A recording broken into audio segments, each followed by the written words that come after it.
ka dan jihar da kake. To me ya asali ko kuma tarihin taka jihar? Sokoto birnin Shehu, garin magajin gari da magajin rafi tare da magajin malam, daular Usmaniya, garin bargar sarki da makaman sarki, garin mai girma waziri, madawaki, sardauna tare da galadiman gari. Jihar Gida, samu da wadata, mu muke da sana'ar kira, muna da sana'ar rini, mu muke da sana'ar saka tare da sana'ar gwabi.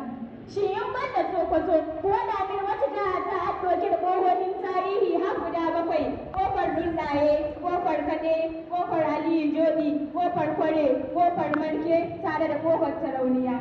Muna da gidan tarihi na Waziri Junaidu, muna da gidan sarki. Sokoto mu muke da Shehu Waliyin Allah, mu muke da iyalan Shehu, kun Shehu, masallacin Shehu tare da rijiyar Shehu.